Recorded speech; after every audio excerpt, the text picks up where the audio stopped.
Si je devais noter les 5 conseils que j'ai reçus d'entrepreneurs bien plus avancés que moi et qui ont eu un réel impact sur mon activité, voici ceux que je noterais.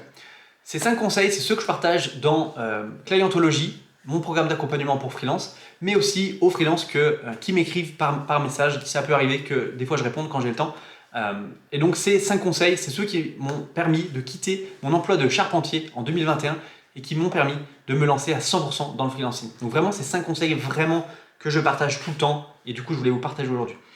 Mais aussi ces 5 conseils m'ont permis, je pense vraiment, de générer 53 000 euros de chiffre d'affaires la première année où je me suis lancé en freelance. C'est vraiment des concepts fondamentaux qui m'ont permis de passer un cap et qui m'ont permis d'aller assez vite, même au début de mon activité. Mais aussi de ne jamais manquer de clients parce que finalement, c'est des choses qui m'ont permis de créer un flux de clients constant et d'avoir une activité de freelance épanouissante et pas d'être là à toujours mendier pour des clients. Voilà. J'ai toujours eu une activité, je pense, et j'ai de la chance, je pense, très épanouissante et c'est en partie grâce à ces 5 conseils d'entrepreneurs bien plus avancés que moi que j'ai reçus. Ces conseils, du coup, les voici. Alors déjà, avant de commencer, si vous êtes freelance, j'envoie une newsletter tous les dimanches soirs où je partage des conseils, des tips, des retours d'expérience, des petites histoires qui me sont arrivées sur le freelancing, sur la vente, sur l'acquisition client. Si ça vous intéresse, le lien de la newsletter se trouve dans la description de cette vidéo. Donc voilà, donc le premier conseil qu'on m'a donné et qui a changé ma vie, en tout cas d'entrepreneur et de freelance, c'est de créer un contenu par jour sur les réseaux sociaux. Donc la création de contenu, ça m'a vraiment permis d'attirer des clients en automatique. Alors vraiment en automatique, c'est-à-dire que j'ai très peu fait de prospection parce qu'encore une fois, je n'étais pas hyper à l'aise avec la prospection et du coup créer un contenu par jour, même si c'était du contenu qui était pourri, et c'est ok. En fait, on commence tous quelque part, on crée toujours. On peut pas être bon avant d'avoir été nul. En fait, c'est toujours comme ça. On crée. Au début, c'est moyen, puis après c'est un petit peu. Enfin, au début c'est nul, après c'est moyen et après c'est bien meilleur. Et c'est obligé en fait. C'est une phase de vie qui est toujours comme ça, que ce soit dans le business ou même dans la vie. Voilà, c'est comme ça. Donc ça m'a permis de jamais prospecter, mais aussi de créer un rituel où je crée. En fait, je me suis toujours dit, le matin, c'est vraiment mon moment où je crée du contenu. Je crée du contenu pour moi, je crée du contenu pour mes clients, je crée du contenu et je me confronte au marché, je me confronte au réseau, parce que c'est bien beau en fait de créer du contenu pour soi tout seul, mais si vous ne le mettez pas sur internet, vous n'avez pas de feedback en fait, vous ne savez pas ce qui marche, vous ne savez pas ce qui ne marche pas, vous ne pouvez pas vous améliorer. Et donc ça, c'est hyper important de toujours publier. Créer du contenu, oui, mais aussi le publier sur les réseaux sociaux. Ça peut être sur les réseaux sociaux, ça peut être sur votre newsletter, peu importe. Il faut que des gens le lisent, il faut que des gens soient les lisent ou le consomment. Il faut que des gens soient confrontés à votre contenu. Donc ce que je disais, à mon début, je créais sans me confronter. C'est-à-dire qu'au début, j'écrivais des emails sur les objets de ma maison et j'essayais de vendre les objets de ma maison en écrivant des emails. Donc j'étais là, une paire de lunettes, alors comment je pourrais vendre machin. C'est facile en fait de le garder pour soi. On ne se confronte pas au marché et du coup c'est pas hyper intéressant et du coup on n'a pas de feedback et du coup on ne sait pas ce qui marche, on ne sait pas ce qui marche pas, on ne peut pas s'améliorer. Donc voilà, pour moi c'est une erreur et c'est en fait juste créer, c'est que 50% du travail. 50% du travail encore derrière, c'est de partager son contenu. Encore une fois, il faut se confronter au marché et derrière ça permet aussi de voir comment votre audience réagit. Et après, plus vous publierez du contenu, plus vous créez une audience. Et créer une audience, c'est hyper intéressant pour pouvoir la faire grandir et derrière la monétiser. C'est-à-dire que c'est pas parce que vous n'avez pas envie d'être créateur de contenu que vous ne pouvez pas créer d'audience. Vous pouvez créer une audience sur, si vous êtes dans le SEO immobilier, créer une audience de personnes qui vous suivent, qui sont dans l'immobilier. Peu importe, l'idée c'est ça, c'est vraiment de créer du contenu pour créer une communauté de personnes qui vous suivent pour derrière leur vendre des produits, des services, peu importe. Donc vraiment, créer un contenu par jour, ça a vraiment changé ma vie parce que je suis passé d'un mec qui était charpentier qui gagnait 1250 euros, je crois, 1250 euros, à aujourd'hui freelance épanoui où je gagne plutôt bien ma vie. Donc encore une fois, ça a vraiment changé ma vie. Je le dis pas juste comme ça a vraiment changé ma vie. Et en l'espace d'un an et demi, quoi, même pas. Le temps que je me forme, le temps que je fasse tout ça, ça a vraiment changé ma vie. Deuxième conseil qu'on m'ait donné et qui a changé ma vie, c'est de me coucher chaque soir à la même heure et de me lever chaque matin à la même heure. Ça peut paraître hyper cliché américain, un peu biberonné à la Tony Robbins, mais c'est tellement vrai en fait de se mettre des routines, de se coucher tôt, non pas forcément, juste se coucher à la même heure et se lever à la même heure. Ça peut être minuit, 9h, peu importe, ou 10h, 6h, peu importe, mais vraiment ça habitue on habitue son cerveau à s'éteindre et à se mettre en marche à la même heure et c'est du coup hyper important selon moi, encore une fois.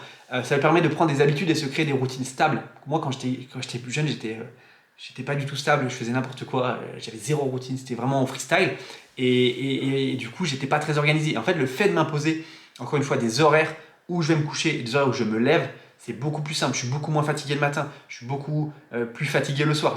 Mon cerveau sait à quelle heure il doit s'éteindre et il sait à quelle heure il doit se réveiller. Encore une fois, j'ai beaucoup plus d'énergie le matin que quand je me couchais ou à n'importe quelle heure et je me levais à n'importe quelle heure. Donc vraiment, le matin, je sais qu'à 8 heures, j'ai fait mon sport, je me suis lavé les dents, j'ai déjeuné, je me suis lavé les dents, je suis prêt à travailler et à créer du contenu le matin.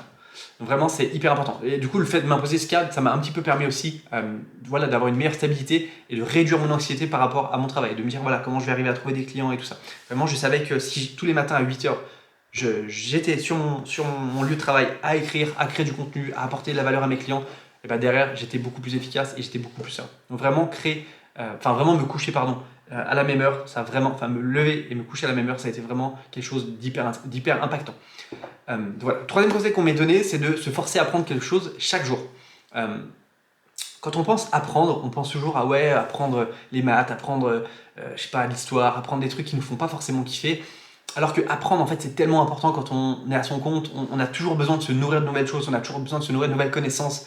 Et du coup, apprendre, c'est vraiment hyper intéressant. Personnellement, moi, je bloque tous les matins de 7h à 8h, c'est là où j'apprends quelque chose. Vraiment, j'apprends quelque chose. Ça peut être un livre, ça peut être un podcast, une vidéo YouTube, une formation.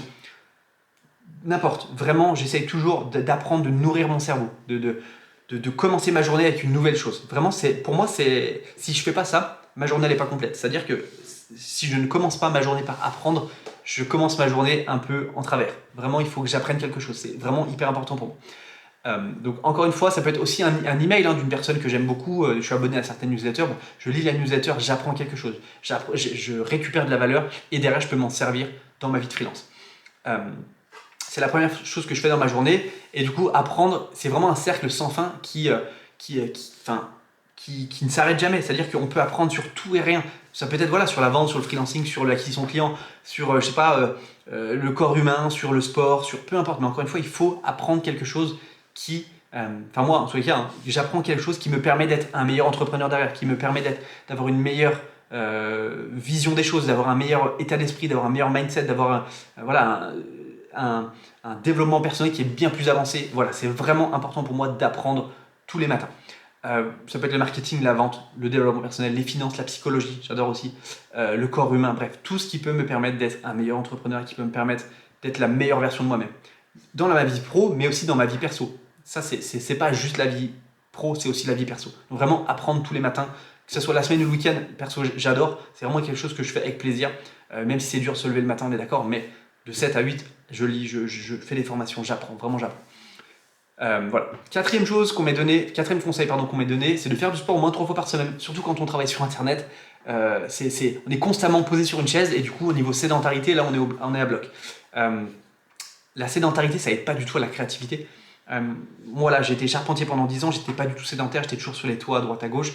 Et aujourd'hui, je suis assis toute la journée. Et je me rends compte que j'ai moins d'énergie, je suis moins costaud, j'ai moins de force, j'ai moins d'énergie, j'ai moins de créativité. Et alors justement, pour compenser, j'essaie de faire du sport au moins 3 fois par semaine.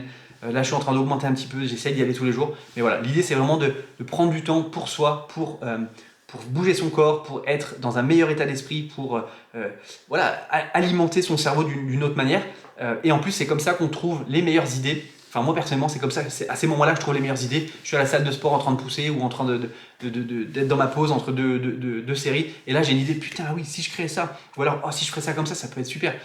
C'est à ce moment-là en fait que les meilleures idées viennent. Comme on dit toujours, ça peut être sous la douche, aux toilettes ou peu importe. Mais encore une fois, c'est dans ces moments-là que on a une meilleure créativité et qu'elle nous permet de faire autre chose en fait. Donc encore une fois, ça c'était le 4e conseil. 5e conseil qu'on m'ait donné, c'est d'organiser ma semaine le dimanche soir. Alors j'ai toujours un discours avec ma copine, je lui dis toujours, mais organise ta semaine le dimanche soir, tu verras, c'est beaucoup plus simple. Parce qu'elle, ce qu'elle aime bien faire, c'est arriver le lundi matin et commencer à réfléchir à sa semaine. Je lui dis non, tu perds trop de temps en fait. Ton cerveau, tu lui demandes déjà de l'énergie avant de faire quelque chose. Donc si tu crées déjà le dimanche soir, ou même le vendredi après le taf, peu importe comment vous organisez, mais vraiment organiser sa semaine la semaine d'avant. Donc vraiment, ça permet d'arriver et d'être serein, de savoir ce qu'on a à faire. Ça permet aussi au cerveau de déjà réfléchir un peu en amont à ce qui va devoir être fait et de pouvoir le processiser, d'avoir des nouvelles idées dans votre sommeil ou peu importe. L'idée, c'est ça, c'est vraiment d'arriver et de savoir exactement ce que vous avez à faire. Chaque dimanche soir, pardon, moi je planifie ma semaine, c'est-à-dire je réfléchis aux 3 gros objectifs que je vais atteindre la semaine suivante. Puis ça en découle des actions à mettre en place pour atteindre ces 3 gros objectifs. Je pars toujours voilà, d'une grosse idée et derrière j'en fais je déroule comme ça. J'ajoute ensuite ces actions dans mon agenda et j'ajoute ça à ma roadmap de la semaine pour faire en sorte d'atteindre mes objectifs. Personnellement, les 3 quarts de ma semaine sont déjà planifiés dans mon agenda la semaine d'avant. Je sais exactement ce que je vais faire dans ma semaine. Jusqu'à peu près au mercredi après-midi, je sais plus ou moins ce que je vais faire. Jeudi, vendredi, c'est assez souple s'il y a des choses qui se décalent. Donc vraiment hyper important. Ça me permet de ne pas avoir besoin de perdre du temps à réfléchir à ce que je dois faire le lundi matin. Mais aussi de me libérer de la charge mentale parce qu'encore une fois, tout est posé sur le papier, je sais exactement ce que je dois faire, à quel moment, et c'est beaucoup, beaucoup plus simple. Et vraiment, moi je vous encourage à faire ça. Ça a été vraiment game changer. Au début, je faisais ça un peu, encore une fois, à l'arrache. J'étais là, ouais, je vais voir ce que je vais faire. Je verrai de lundi matin à 8h ce que je fais. Le temps de réfléchir, déjà, c'est 10 heures, le temps que tu crées. Enfin, bref, ça va pas du tout. Encore une fois, chacun a ses méthodes de travail, mais moi, je vous partage la mienne, ce qui a vraiment changé, voilà, encore une fois, ma vie d'entrepreneur et de freelance. Et du coup, après, je suis les actions qui sont dans mon agenda et ça me fait gagner vraiment un temps fou.